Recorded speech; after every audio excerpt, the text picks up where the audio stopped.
watoto wako unaanza kuwagombeza sijui malaya sio nini. Wewe ukoje?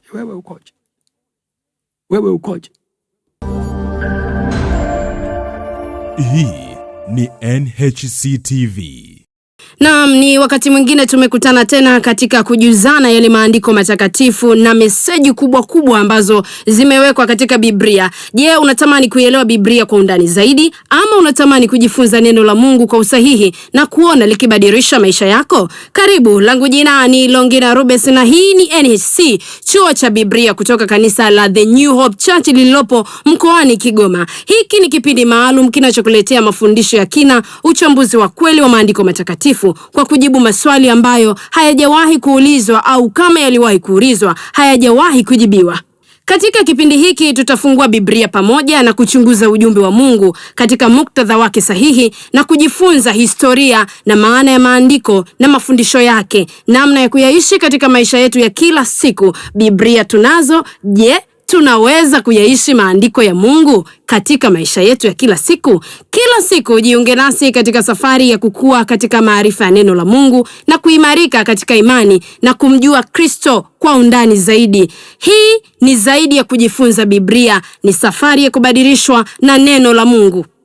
Tunakwenda kuungana na mtumishi wa Mungu ambaye amepakwa mafuta kwa mujibu wa neno takatifu, ambaye anakwenda kukupitisha katika maandiko ambayo amekuandalia. Unakwenda kubadilika kiroho, unakwenda kubadilika kimwili. Hii ni NHC TV. Leo tunalo swali ambalo linasema kwamba je, matatizo yote ambayo yanakupata, shida hiyo huwa inakuwa imesababishwa na nani? Ni wale ambao wamekusababishia au wale ambao wamekuletea tatizo, au wewe mwenyewe pia unahusika katika kupata hilo tatizo? Hii ni maswali ambayo watu wengi hawajawahi kujiuliza, tena hasa kwa upande ule wa pili, kwamba je, mimi ni mhusika wa tatizo? Lakini sasa leo Biblia nafikiri itatupa majibu mazuri, kwamba majibu mazuri ya swali hili, kwamba je, unapokuwa umepata matatizo mara nyingi, ni nani hasa huwa anaweza kuwa mhusika mkuu wa hilo tatizo ulilopata? Kabla nikuletee vifungu vya Biblia, ngoja nikupe hadithi fupi ya kijana mmoja. Huyu kijana mmoja alikuwa ni mfanya biashara wa biashara za magendo. Alikuwa amefanikiwa sana katika biashara zake za kufanya magendo. Zilikuwa sio biashara nzuri, biashara chafu. Lakini akawa amependana na binti mmoja, na akawa sasa anapropose kumuoa yule binti. Anapanga kufanya uchumba na yule binti. Na ili aweze kuwa na uhakika wa mwanamke ambaye atamuoa, alichofanya ni kwamba alimwekea wapelelezi yule binti wakiwa katika hiyo hatua ya uchumba, ili wampeleleze yule binti nyendo zake zote. Yani alitaka hakikishe kwamba huyu msichana ninayetaka kumuoa, je, ana nyendo sahihi au anafaa kweli kwa mtu kama mimi kuoa. Kwa hiyo aliweka wapelelezi na security kubwa sana ambayo ilimfuatilia hatua kwa hatua binti yule. Sasa baada ya siku kadhaa, akawaita wale reporters wake, wale watoa taarifa wake, ili sasa waje wampe mrejesho wa kitu ambacho wamepata katika upelelezi wa yule binti. Wale wapelelezi wakaanza kila mmoja akasema, bwana, kwa kweli tumemfuatilia huyu msichana kwa hali na mali. Uzuri ni kwamba, labda nisisahau hili, kwamba wakati ameweka wale wapelelezi, hakuwaweka yeye mwenyewe. Alitumia watu wengine kwa sababu hakutaka kujulikana kama yeye ndio anafuatilia swala. Kwa hiyo aliweka wapelelezi kwa kutumia watu wengine. wale wapelelezi wakawa wanapeleleza kwa kupitia watu wengine. Sasa wakati anapata ile taarifa, alipoletewa mrejesho, wanamletea sasa zile taarifa kwamba huyu mwanamke ameonekana au msichana ameonekana yuko vizuri sana, yani hana shida yoyote, ana maisha mazuri, ila kuna tatizo moja tu ambalo limeonekana, kwamba kuna wakati huwa anaonekana na kijana mmoja mchafu sana, anafanya biashara chafu hapa mjini. Yule bwana akashtuka, akasema yani huwa anaonekana siku zingine anaonekana kwa nadra ana mahusiano ya asili, kama unaona kutana na kijana mmoja mfanya magendo mkubwa hapa nchini, lakini hiyo siri sana.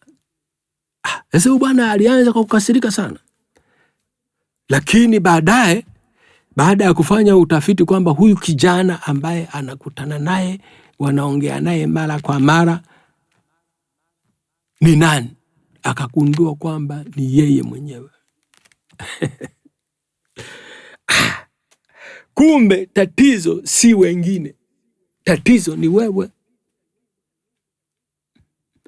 Tatizo sio wengine, tatizo ni wewe.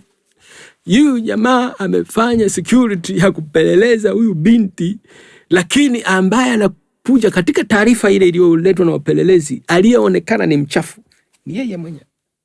Yule mwenye msichana akaonekana yuko super, akaonekana hana tatizo. Na hii ndio tumekuwa nayo watu wengi. Maana ukisoma katika maandiko, kuna siku Yesu akawaambia watu kwamba hebu toa kwanza boriti kwenye jicho lako. Utoe kwanza boriti kwenye jicho lako, ndio uone vizuri kibanzi kwenye jicho la mtu mwingine.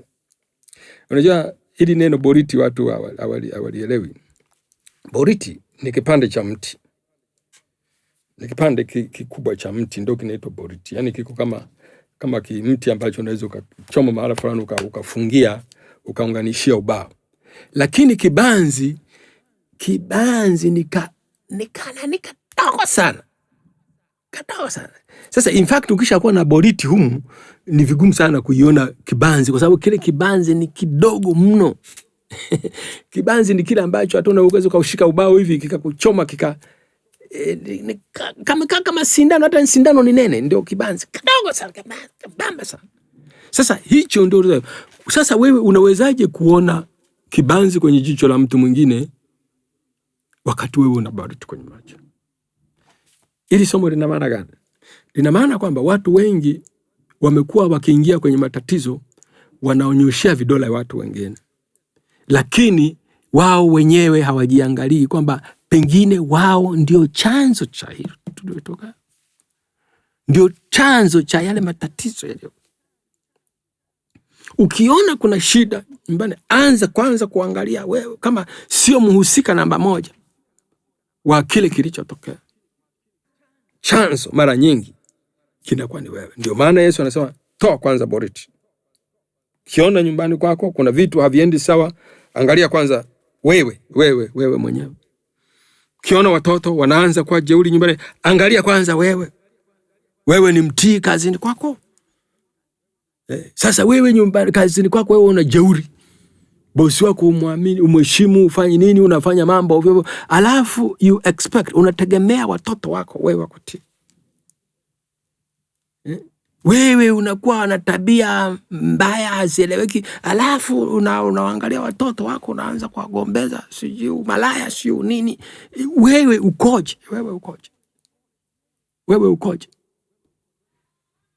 Kwa hiyo kwanza ujiangalie wewe, sio kuacha kunyoshea kwamba tatizo si wengine, tatizo ni wewe. Mara nyingi tatizo linapokuja, tatizo sio hao unaoangalia, lakini tatizo linakuwa ni wewe.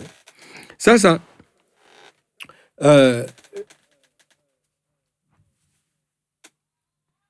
tumeona kwamba kijana alidhani anachunguza msichana, lakini ukweli ni kwamba ripoti ilikuwa ikimfafanua yeye mwenyewe. Watu wengi wanamwomba Mungu awaonyeshe kuhusu wengine. Mungu, nionyeshe adui yangu, nionyeshe. Kwa nini usijiangalie kwanza wewe? Kwa nini usijiangalie wewe?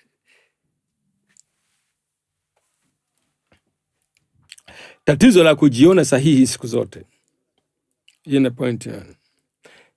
Watu tuna shida ya kujiona sahihi kila wakati. Tunajiona waadilifu. Tunajiona bora kuliko watu wengine. Lakini tunapokwenda kwenye ripoti, ikitolewa ripoti, sisi ndio tunakuwa wabaya kuliko wale ambao tunawaona ni wabaya. Na hii ndio imeharibu mambo mengi, imeharibu vitu vingi katika hata reputation ya kanisa. Imeharibu sifa ya kanisa, kwa sababu wachungaji, maaskofu, hata washirika wenyewe hawajiangalii wao kama wewe. Wao wanaangalia makosa ya watu wengine. Njia nzuri ya kupata kosa huwa ni kuanzia kwako wewe mwenyewe. Ukiona kwamba kuna kosa, hata kama halikuhusu, lakini angalia kwanza wewe ukoje katika ile kosa. Usianze kuangalia kwa mwingine. Usianze kujiona wewe ni bora kuliko wengine, ukaanza kutoa hukumu za watu wengine. Utakuwa sawasawa na huyu kijana mfanyabiashara ambaye yeye alijua kwamba ripoti mbaya itatoka tu kwa msichana, lakini kumbe ndio ikatoka ripoti nzuri, kwake ikatoka ripoti chafu. Sisi ambao tunajiona bora kuliko watu wengine tuna ripoti chafu sana. Lakini mtu ambaye ni mnyenyekevu ni yule ambaye anatoa kwanza boriti kwenye jicho lake, alafu ndio anaangalia boriti kwa mchenjesha. Toa kwanza boriti kwenye jicho lako. Katika Biblia kuna story moja nafikiri ukisoma kwenye ile Samueli wa pili mstari wa 12, Nabii Nathan alikwenda kwenda kutoa hukumu ya Mungu kwa Nabii Daudi, kwa mfalme Daudi. Nafikiri wengi tunaijua hiyo story. Daudi alikuwa amemuua Uria na akamuoa Bathsheba. Daudi alikuwa amemchukua yule, akamchukua Bathsheba mke wa Uria. Mungu alipoenda akamwambia, wewe sasa alitaka kumwambia hukumu hiyo ya kwamba sasa utakufa. Ametuma mfalme Nathan aende kumwambia Daudi. Sikiliza mfalme Nabii Nathan alivyopeleka jambo hili kwa hekima mbele ya mfalme Daudi. Akamwambia mfalme, mimi nimekuja na issue moja. Ndio baba. Kuna jamaa mmoja bwana, yeye ana ng'ombe wengi sana, lakini ana jirani yake ana kang'ombe tu kadogo, alafu tena kanyonge. Sasa huyu bwana amepata wageni, akaamua kumchinjia ng'ombe. Akaenda kuchukua ng'ombe wa jirani yake, akamchinjia mgeni wake. Wakati unajua mfalme Daudi alisema nini? Alisema huyu mtu anatakiwa anyongwe sasa hivi. Huyu mtu anatakiwa kufa. Hawezi kufanya hivyo.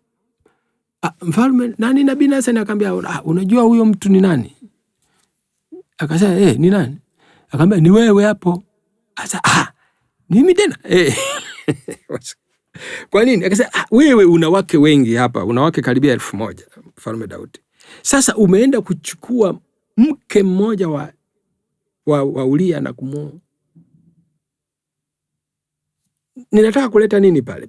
Point yangu hapo ni kwamba Daudi hakuona yeye makosa yake kwamba yalikuwa yanatakiwa kuuawa. Hakuona boriti yake. Yeye aliona kibanzi kwa yule ambaye alionekana kwamba amechinja ng'ombe ya mtu mwingine. Yeye ambaye ameua mme, ili aoe. Hakuona hilo tatizo. Ndio shida ambayo tunayo wengi, kuona sisi ni bora, kuona sisi tuko salama, lakini tukaona makosa yote yanawahusu wengine. Kazi, mko mahali pamoja, mnafanya kazi moja, lakini unaangalia kwamba kazi imeharibika, wewe unawaangalia wengine wale ambao ama unawaongoza ama unafanya nao, unawaangalia wengine, wewe hujiangalia. Mfano kama sisi waimbaji, mnaenda kutoa wimbo unakuwa mbaya, wanasema hawa wameimba vibaya. Sasa mimi je, ambaye nimeandika wimbo nimeandikaje? Uangalii wewe, unaangalia wale wengine. Unaendesha gari, unaangalia mtu mwingine, unaambia conductor ndio ameharibu, nani ameharibu. Yani unawapelekea lawama watu wengine badala ya kuanzia kwao. Kwamba kwa hiyo kumbe njia nzuri ni kufuata kile ambacho Yesu amekisema, kuona kwanza boriti kwenye jicho la watu, kwenye jicho lako, ndio uweze kuona kibanzi katika macho ya watu wengine. Mungu akubariki sana. Hii ni NHC TV. Wanasema kila lenye mwanzo halikosi kuwa na mwisho, na hii ilikuwa ni tamati ya neno la Mungu ambayo tumetoka kulisikiliza kutoka kwa mtumishi hapa ambaye umeweza kumsikia. Natumaini kwamba umeweza kujazwa na umeweza kupokea yale ambayo ulikuwa ukitamani kuyapokea, yale ambayo umekuwa ukitamani kuyasikia katika maisha yako. Jina langu ni Longina Rubens, ambaye nimekuwa na wewe tokea mwanzo mpaka hivi ambavyo tunakwenda kutamatisha kipindi chetu. Lakini pia nakwenda kukutajia nambari za simu hapa ambazo zitakuwezesha wewe ambao ulikuwa ukitutizama, wewe ambao ulikuwa ukitusikiliza, uweze kutuma maoni yako, uweze kuuliza maswali yako ambayo maybe hujawahi kujibiwa hapo nyuma kupitia nambari za simu 0745024596, ama unaweza kupiga 0621955100. Lakini pia tunapatikana kupitia mitandao yetu ya kijamii kama NHC TV, Instagram, YouTube, Facebook pamoja na mtandao pendwa wa TikTok. Kipindi hiki cha Chuo cha Biblia kimeandaliwa na kanisa la The New Hope Church kutoka mkoani Kigoma chini ya Baba Askofu Josephat Charles Njige. Kanisa hili lipo Buhanda Businde mkoani Kigoma. Fika pale kwa ajili ya kujipatia huduma, fika pale kwa ajili ya kukombolewa. Mimi ni Longina Rubens na kuacha hivyo, tutakutana wakati mwingine. Binti Sayuni ndo ninaondoka. Hii ni NHC TV.